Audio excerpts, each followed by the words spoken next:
At 6 after 2, Alder Balde is notified us he would be absent, but we have quorum with Alder Zellers and Alder Skidmore and myself. I'll take a motion for approval of minutes. So moved. Could you elaborate what exactly we're approving? Do you have the agenda? The minutes for April 13th and April 27th. Okay. Any Agreed. discussion on the minutes? Second. Thanks. Any discussion? All in favor? Aye. Aye. Okay. Public comment. Is there any member of the public here? I don't see them. Any disclosures or recusals? Okay, moving on to discussion items. Dave Dreyer from Traffic Engineering is here to talk to us about his security cameras. Do you have a presentation, Dave? No? Am I okay here? Yeah. Heather asked. Wait. Yeah, turn on your mic. Or wait, the city channel pick you up. There we go. Heather sent me an email with some questions, so I kind of just went through those and then certainly am available to answer any questions. Traffic Engineering has been installing fiber optics communications, and with that, the ability to install traffic cameras at intersections throughout the city. We have approximately 73 from the last list I've seen from IT that are considered traffic engineering ownership, and 52 that are the parking utilities, so that's approximately 125. Our surveillance equipment that we have or are able to use are the traffic cameras, the pan, tilt, zoom cameras that similar to what you see on the morning news, traffic conditions. We have the ability to use Bluetooth tracking devices. That is a device that you place at an intersection and it records a Bluetooth phone ID, and then we can pick it up at the other end of a corridor. You can identify the public's travel patterns, travel time through a corridor. It's anonymous. We don't track or know whose phone it is. It's just used to identify your travel patterns through a corridor. The state uses the technology. The MPO uses the technology. We have a portable camera that we can install on streetlight poles to record video at intersections, primarily doing data collection, recording pedestrian counts, bicycle counts, data that is difficult for us to pick up with the traditional traffic counters that use the hoses. We'll also use it for turning movement counts where we need to define which way people are going through an intersection for signal studies and things. Similar to the Bluetooth, there's Wi-Fi tracking, the MAC ID, again, the same type of metrics with travel time. We have used data that WISDOT has provided, which was high altitude aerial photo tracking, which would allow them to identify a vehicle that entered the Beltline at John Nolan Drive and then see that it got off the Beltline at Mineral Point Road, which is useful for transportation planning purposes. We've are aware of a camera-equipped drone, which will be demoing. It's a tethered vehicle that flies over an intersection, again, just to record the data for planning and design needs at an intersection. So you'll be able to see where people are turning to and from and assist us with planning modifications to intersections. Parking utility has a portable license plate recognition system, a vehicle-based system that is intended to, when configured, to work correctly for staff to drive through neighborhoods, record license plates, to be able to do parking occupancy study in RP3 districts, those types of things. Again, we don't track ownership, we just basically want to know how long a vehicle has been stored. There are parking revenue control systems that are based on license plate recognition systems, which would be useful to us for identifying people who lose their ticket, their parking ramp ticket, and then looking to secure less costly parking. We'd be able to see when that person actually entered the parking ramp and then base their fee on their actual time. So again, most of this is used for ped bike, motor vehicle counts, design. The traffic cameras are used for systems operation, looking at congested intersections, special event traffic, at the Alliant Kohl Center, Halloween, presidential visits. Some of the video is shared with the media. The video is ported out to them. The intersection cameras are very helpful to us with crash reconstruction. Oftentimes, some officers have challenge with cardinal directions, and they have the crash report coded incorrectly, and sometimes we're able to see what actually happened when it's captured on the video, which is also very helpful for us in identifying what solutions there are to address a problem.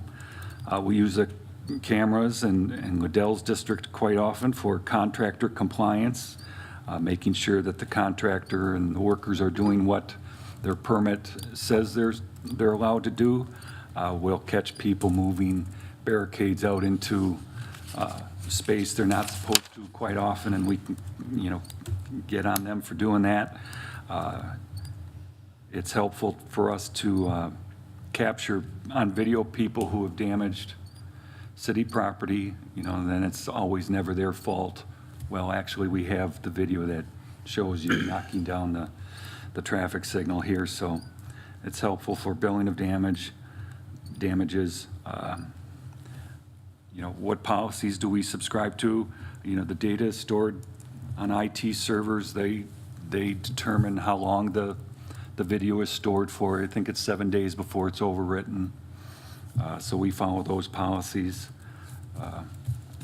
Staff are trained on the system. We're a small agency, so it's basically, there are 14 people in TE that have access to the cameras, and all those 14 people know that the cameras aren't to be used for inappropriate uses. They're primarily for traffic observation reasons, and you're not to be zooming around and looking into people's windows and things. They all know that the video is recorded, so that if they don't behave appropriately, there will be ramifications. Other city agencies have access to the TE cameras through the Exact Vision software. Streets Division uses it for snow removal. City Engineering uses it. I know MPD uses it as well, particularly for special events and presidential visits and things of that nature. Park and Utility uses it. I don't know if I missed any of Heather's questions or not, but those are basically my answers to the info or the request for information that I had. Questions, Liddell? David, you mentioned watching the video and then using it to count pedestrians. Was I understanding that Yes. correctly? Rather than having to be out at the wherever, you can Absolutely. use it. You Okay. can record the data. We can spin a camera, lock it down, record the data, and then go through it at higher speed, so you don't very have to good. watch it real time. Okay.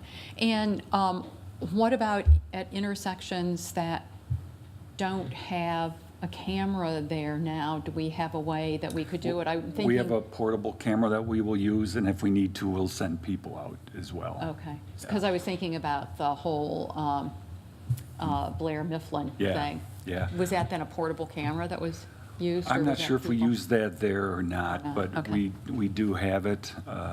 Probably not as used as often as we should. Okay. And then, help me understand on the Bluetooth tracking. So how is that used, or why is that used, or what It's- kind of information are we getting? It identifies a device at point A, and then we'll have other devices, other locations, and if it shows up at point B, we know how long it took to travel this corridor, and it's useful for transportation planning exercises and things. Oh, okay. It's very similar to what the smart cities direction is going with DSRC, which is dedicated short-range communication devices in your newer vehicles that are coming online that allow a vehicle to communicate with the infrastructure.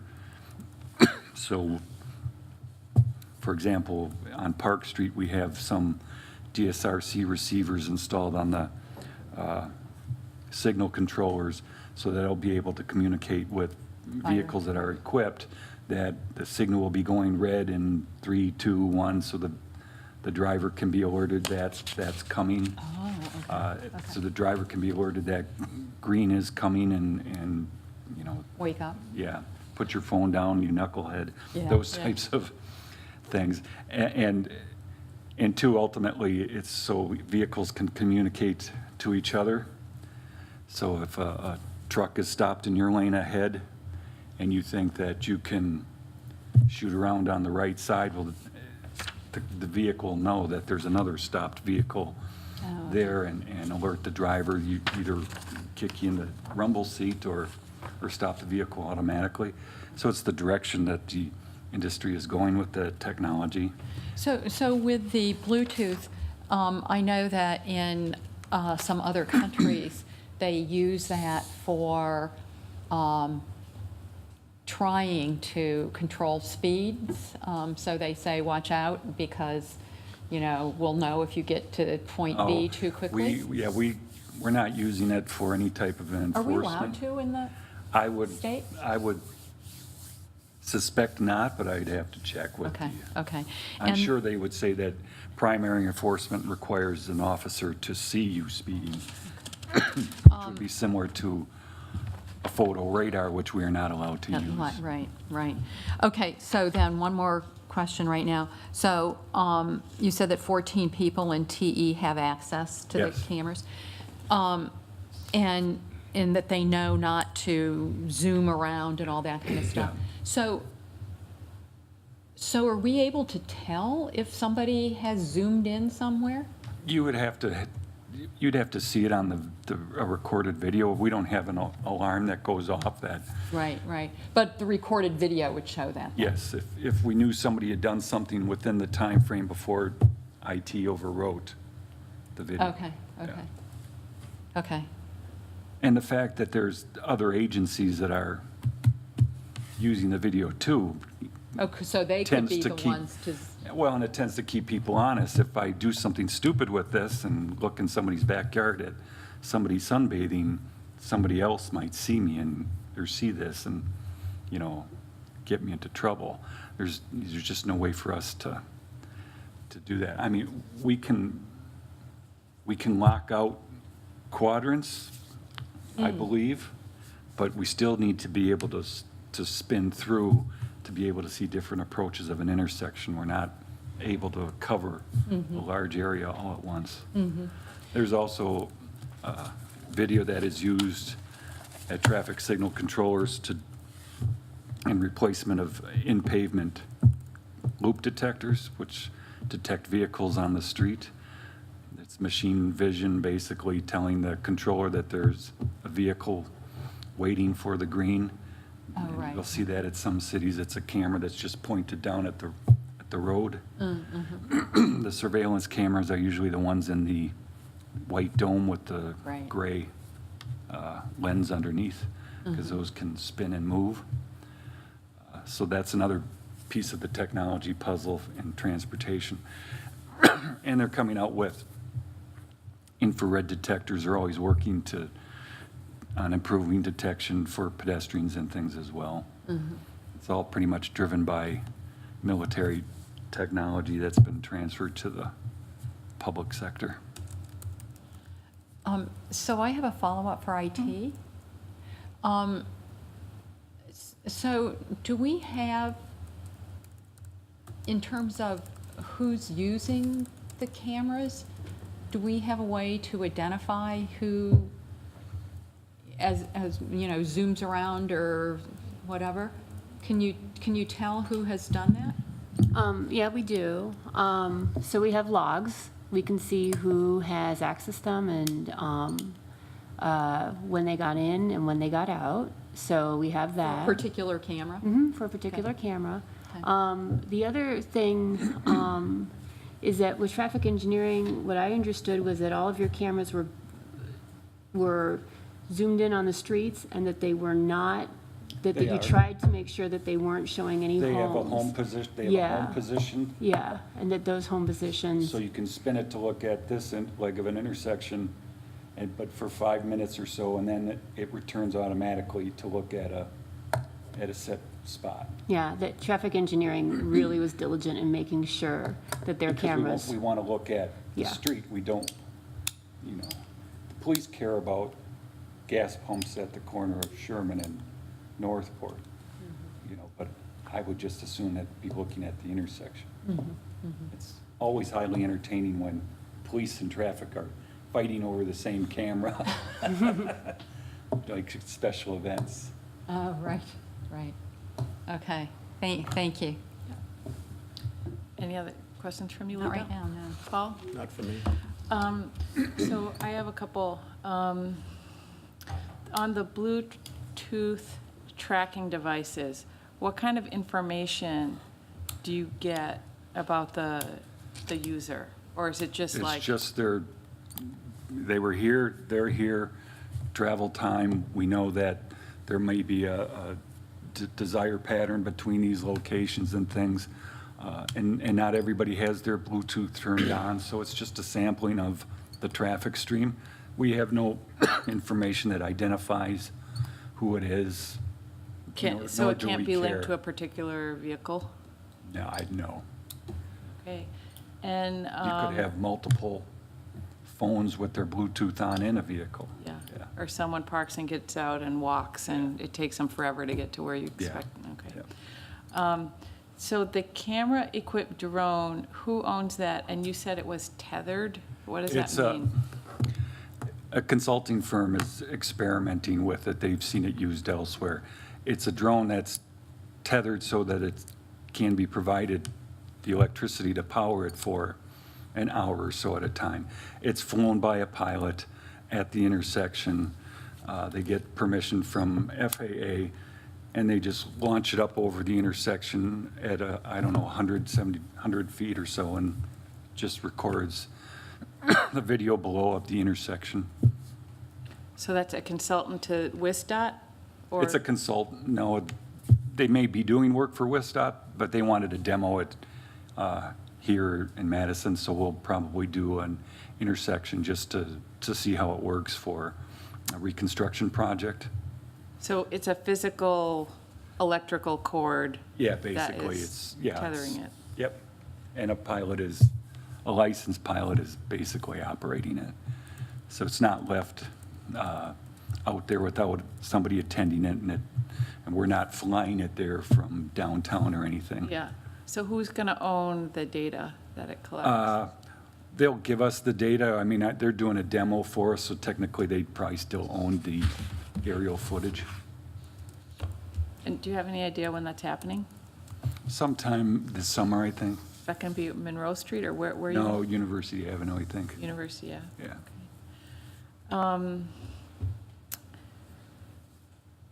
Had a couple of other questions. I'm looking at my notes.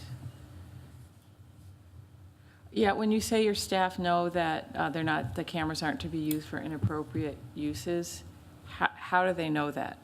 Because we've spoken to them, often, and we don't have that many people actually using the cameras. I mean, when they first came out, they were a novelty, and everybody and his brother, every city agency wanted access to it. That's not the case anymore. We don't have that many people using them. So do you have is it just something that like you talk to them Yes. about, or do you have a written policy? We talk to them. they know not to do it. We're small. Don't have, I'm group. trying to see No, if I don't there's have something. anything written. It Okay. doesn't say if you do this, Yeah. you know, it's going to be a misdemeanor like it says in this draft policy. No, we don't have that. Okay, You know, we have a video wall that, you know,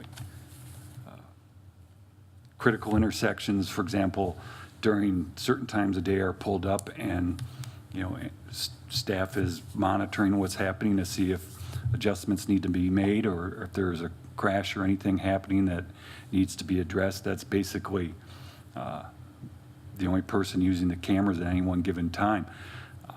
I don't even use the cameras that much other than asking Tom if we have a fatality, did we happen to catch it on video or was the camera pointing the wrong way? So it's generally just, you know, weather events and things like that. But Tom's using it for operational reasons every day, morning and afternoon.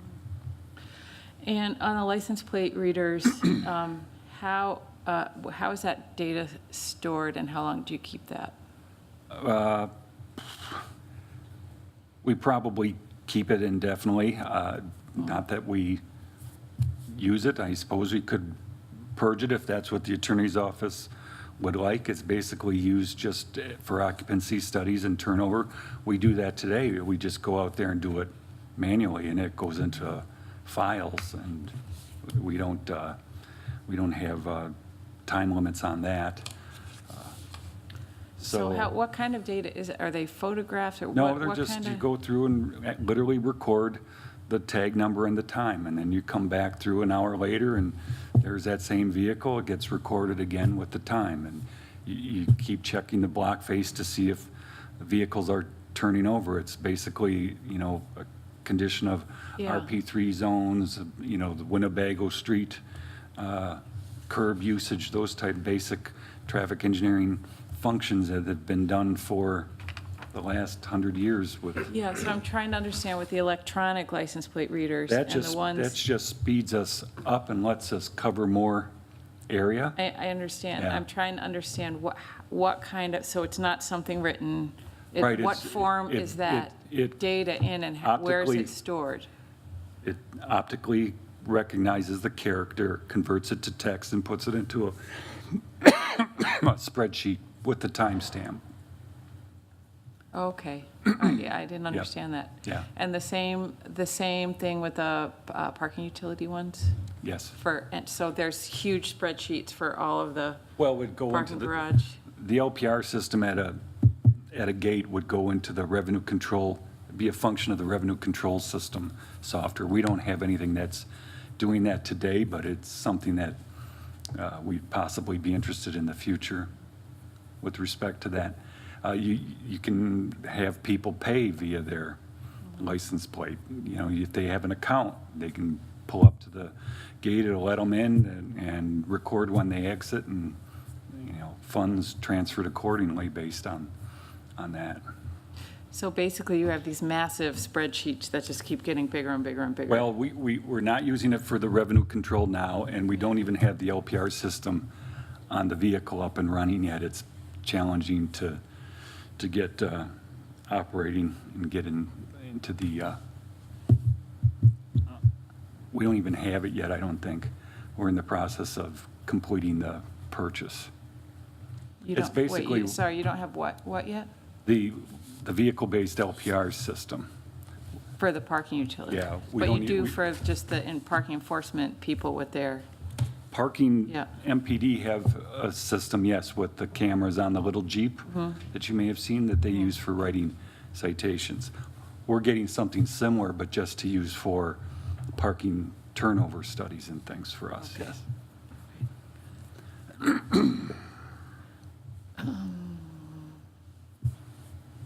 And it was that type of information that Kimley Horn used for the parking study for the Capitol East District, was a machine-based system. And so did they had their own then that Yes, they used? yes, yes.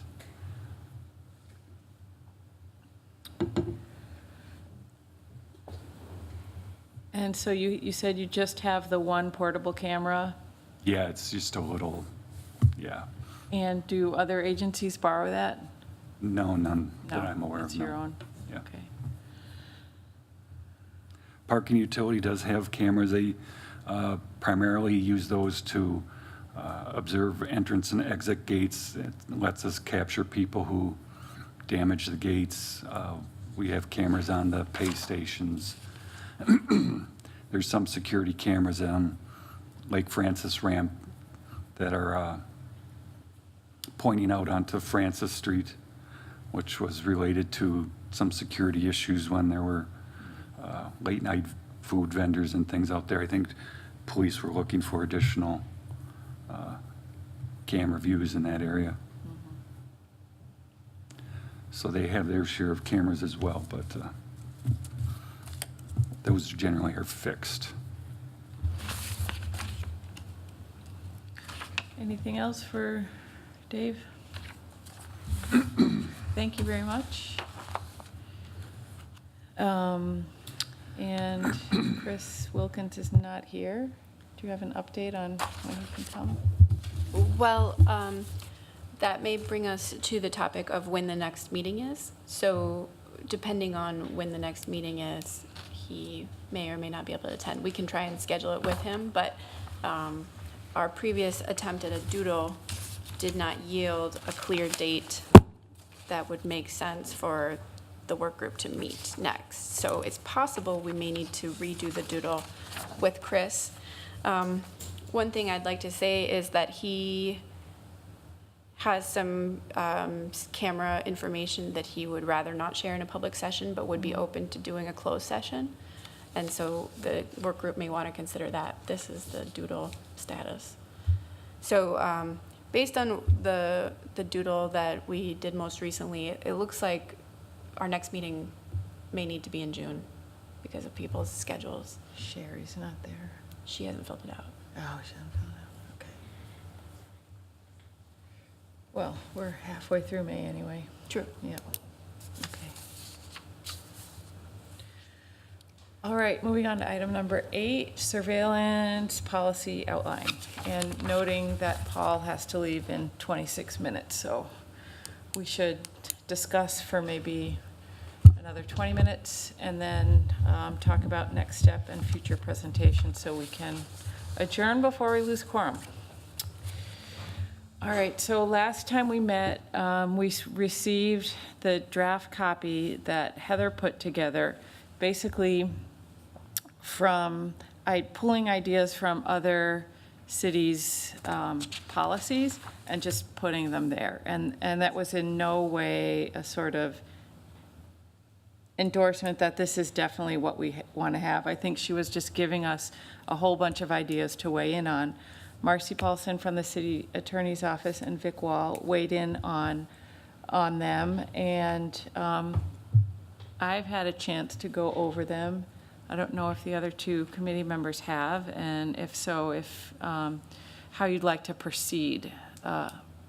Paul? Well, I have a comment. I looked at the general comments, and I would say that they're in 2 categories. One are the procedural, most of them from Marcy, which I respect, and I kind of look at that as not a criticism of the policy, obviously, but things that if we had the Madison City Attorney's Office look at what would work and what's legal. I mean, I saw a lot of comments here that I'm not qualified to comment on, like you can't do this, you can't do this, you can't do this within an ordinance. So I would say, I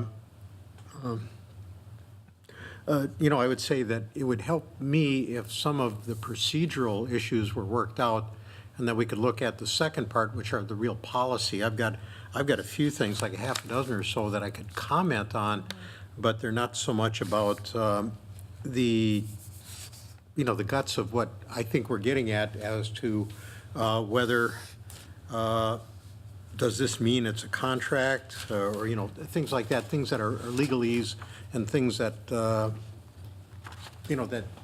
maybe should be checked out before we see them. That might shorten this document. Okay, that's one. But I do have a few other substantive comments, so that's what I would comment on. I've got a couple that I'm prepared to talk about. Okay. But I'd like to hear from Liddell first, so. Well, I have not reviewed it as closely as I would like.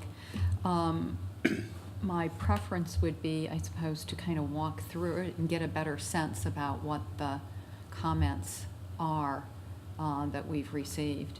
And I agree that, I mean, we should be focusing on the policy kinds of things. I mean, we'll need to get into the process and procedure too, but the policy, I think, is an important first step. Okay, and I also noted that, I don't know if this maybe bridges the procedure and policy, but the comment, Vic's comments at the end, well, there were Vic's comments at the end, and then kind of in the exceptions portion that talked about, we really need to hammer out that, confidential process in order to make the rest of it make sense. So if we do that, I think working on some of the other pieces of the policy will either become moot or fall into place easier. So that's a big chunk that we haven't really thought out, and I don't think we should even talk about it with Enos not here, because the mayor's office is a big part of that. Do you know what I mean? Because if we're talking about if there are confidential pieces of equipment, Right. that we're saying the mayor and at least one council member needs to have knowledge of, that the mayor is really integral to that. And we shouldn't, I mean, we should really have a representative from the mayor's office here to talk about that. And so Enos is the appointed designee? Yeah, he said the mayor asked him, he was on the mayor's work group, and he said he could come to our meetings, and he was here for a bit of our last meeting. Okay. Yeah. So it's going to be important then to make sure that He's here. he's Yeah. here. Do we know? He was scheduled to attend this meeting.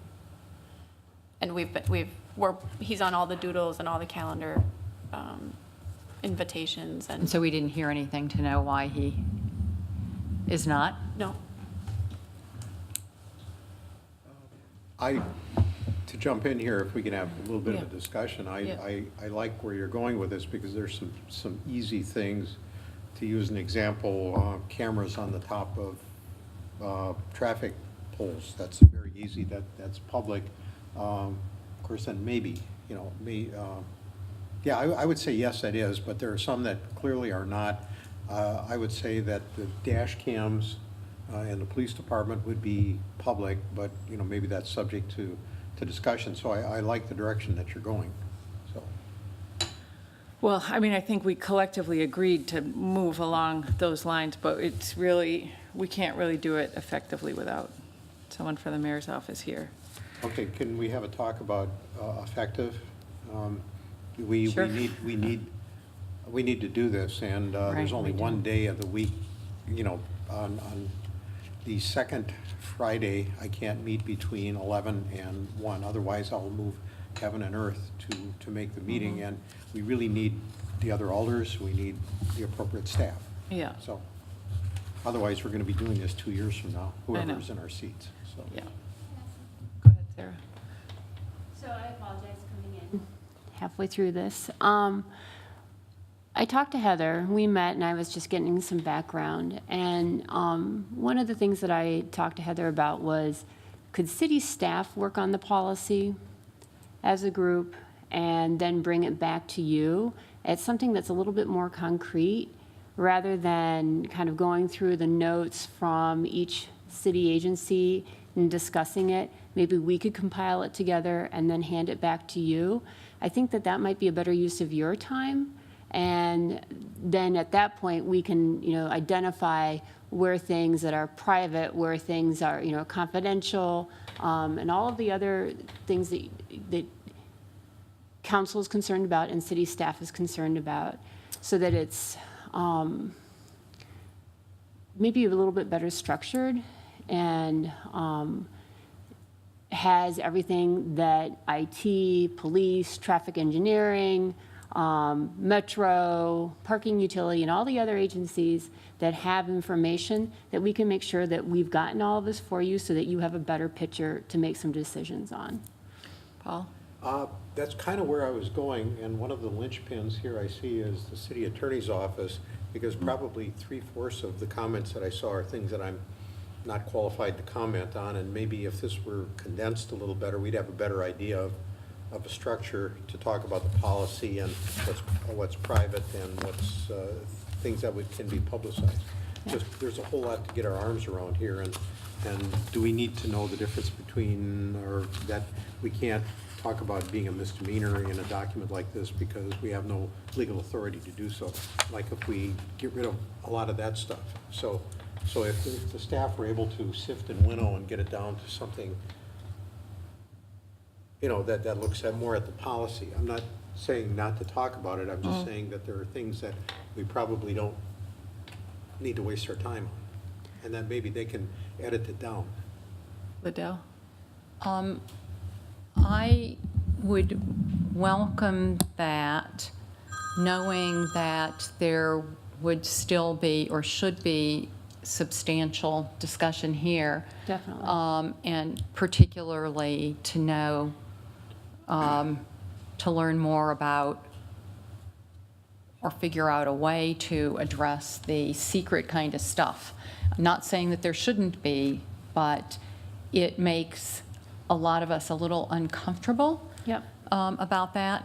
The other thing that I don't see, and maybe I'm missing it, in the policy, one thing that I know that I'm concerned about, and I have constituents concerned about, is the clear ability to look into private spaces, living rooms, bedrooms, and I don't see anything in here now. I understand that the police and Mr. Dreyer have said that they have communicated that clearly to their staff, and I totally believe that they have. But we have a police force because people don't always follow things that are clearly communicated to them. And we need to have a means to help with that communication, make sure that it's consistent. And I think we need to have some way to either physically prevent the ability to look into windows, or we need to have some way to spot audit or something to make sure that things are going the way that we want them to go and that we expect that they will be going. So that's something that I would like to see better covered in this. But I like that idea, so thank you. Yeah. And, well, two of the key staff people who would be working on it aren't here. But as far as staff, the staff who are here, is that an approach you would be willing to take? I mean, it seems like it would mean extra work and/or meetings for you, but is that, but maybe more efficient use of the time used here? Well, Marcy has a complicated work schedule, and so she's been wanting to be at these meetings but has been unable to attend. I'm sure she would appreciate the opportunity to sit with staff and dig into the policy. And maybe we can do a combination where the staff have meetings and try to resolve some issues, and then alders could join if available. That may facilitate things as well. Or we could just, let our concerns be known to you. Sure. And you could bring them to that meeting. Sure. Okay, yeah, that sounds like a good process to me. Because Marcy's, like, some of her comments reflect the fact that she hasn't been privy to our discussions, and some of that, the question she's asking, I think she wouldn't be asking had she been here. But, yeah, if you all can find better times to meet when Enos and Marcy are also available, that will hasten our work. But I think, yeah, the big gap is, again, dealing with what is that process going to be. I mean, in this draft policy, Heather just, picked up Seattle's process, which I don't think is appropriate, exactly for the reason that Marcy pointed out. If this is supposed to be about confidential information, you don't want to set up another group that's subject to open records. But, what do we do about that? So that's something that needs to be worked out, with Enos and Marcy in particular.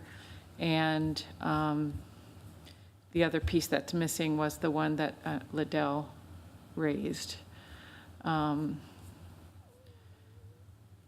So with those two pieces, and then with the comments that Vic and Marcy have already made, I think you guys will have enough to sink your teeth into. Yeah. Can I ask one more process question? Sure. Okay. So is the intent that you're going to write an ordinance? Yep. And then from the ordinance, we'll have the APM, which will be the work rules that then will be able to guide us in things that of your concern. And then from that APM, are the policies going to be attached to that APM? Or are you thinking that the policies are going to be part of that ordinance? I can answer that. So the way this is written, the policies would be part of the approval process. Okay. So they would, for however it's structured, for every approval that agencies get, they'd have to develop a use policy and a data management policy. And then those would be recorded somewhere. Okay. So the ordinance is just a very general Good. guideline for the APMs to be written and for the departments to write their policies. Okay, good. That everyone, so we want like the highest common denominator, not the lowest common denominator, but the highest common denominator to set standards so that the public understands that as city agencies may do things differently, they're all adhering to some general principles. Okay, wonderful. Okay. Yeah, Good. exactly, overarching policy. That's what I Because was like I hoping. said, we Yeah. heard both from police and from traffic engineering about how one of their policies, that's a policy that we would want to have as a city, so overarching policies, I think. would be- And that's really, there's two reasons why we did the survey, but that's one of the main reasons is for us to really look at what's already out there and what can be, what are the commonalities in terms of the equipment, the policy or procedures that are already written, and go from there. So in a sense, we're getting ahead of ourselves, we're working on this, but I don't think we are, since it is general. But once those surveys come back, we'll have a better overall sense of how all the departments are currently using the equipment and what policies they have. Okay. Yeah. Wonderful. Okay, thank you. And then, it would just be another, it'll be a baseline for this inventory. I mean, one thing that Marcy talked about, it being a huge burden to have, was it an annual inventory or what was it? I think it was the community meetings. And No, maybe it was in the review measures. And Annual report, to have an annual report. I mean, I think from the survey, we will have a baseline for an annual report, and then once departments are going through the approval process, it's pretty simple to just add to that, like basic data.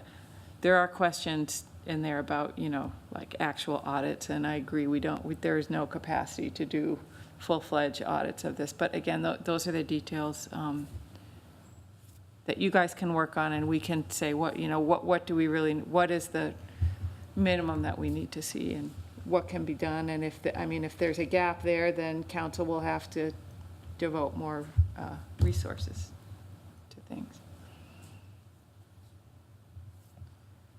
Okay, so that's a good plan. Paul, did you want to just like list off those policy things that you had written down? so the staff can hear them. Okay.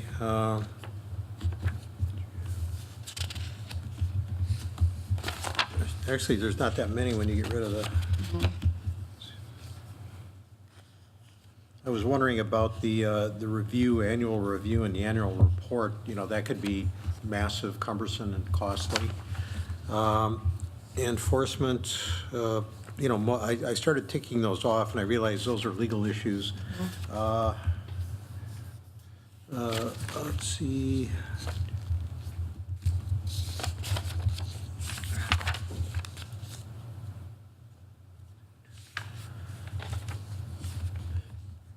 Interestingly, I had an interesting comment that one of the exemptions in the report would be body worn cameras, you know, and just that it would need that would be exempt from review, or, you know, exempt from the ordinance, and I would think that that would be one that you know, that we should have a policy on. You know, I mean, I do think we should look at that, you know, my philosophy. So, you know, that is, you know, that is a big one. There was one other big one here. Of course, I can't find it now that I'm in a hurry, so I'm sorry about that. But the policy issues more are, you know, what are we going to look at? You know, what's going to be covered? And Liddell's comment about looking in bedrooms. I ask a lot of staff about that, and they freak out and they say, I'd get fired, you know, and there are ways of finding out. Dave is right. I mean, you can track, you know, the use of these things. So, you know, but the panning of a camera going from one area to the other, that's on the top of a light fixture, if it goes along an apartment building, it may inadvertently, for a brief amount of time, go past. So, you know, that's a policy issue that we have to look at. Policy. So there's a whole policy issue that we're going to Yeah. have to look at as to throwing the baby out with the bathwater, so to speak, or are the cameras fixed? So, you know, Yeah. you know, so that's where I'm going with it. And then much of it is, you know, what a pilot, you know, would look at is what's it going to cost to implement this. You know, the storage for me, you know, thinking about body cameras again, the storage may make this prohibitively expensive. I don't know. So there are things that we're going to get out of it once we get to a policy that we'll have a better handle on what's the fiscal impact of this. So that pretty much that's it. Thanks. When you say the fiscal impact, you're talking about, Operations, the cost of buying. He's stuff talking is about prob- body cameras. No, Oh, but I okay. mean, it could be others too. I mean, what's going to be the fiscal impact if we can't have cameras that pan because they might inadvertently get something? Does that mean that we buy a lot more cameras, fixed cameras, and then have the storage for them? well, I mean, I agree, the whole thing, we do need to be aware of fiscal impact, including, as Vic said about the annual report, about a massive amount of work for all agencies to comply with. So we do need to be aware of what is being asked and how that's being interpreted. That's where I'm going with it. To make sure that, so it's clear what's being asked, and to have a clear determination about the cost benefit. I mean, what we're really looking for, bottom line, so, yeah. Yeah, I found the other item that I'm really concerned about. It's number 3, council approval required. Using surveillance or entering into an agreement with other entities to share equipment or data. We just passed an ordinance for 24-hour convenience stores to have surveillance, which we use to solve crimes. Does that mean we have to have a contract with each individual store to use their data, or do we just request it, we don't get paid for it? So that's a policy decision. You know, so that to me, that's policy, because we have all of the private entities, for example, the malls. They allow us to use their information or not. If they don't, we have to, get a subpoena? Is that the way it works, Vic?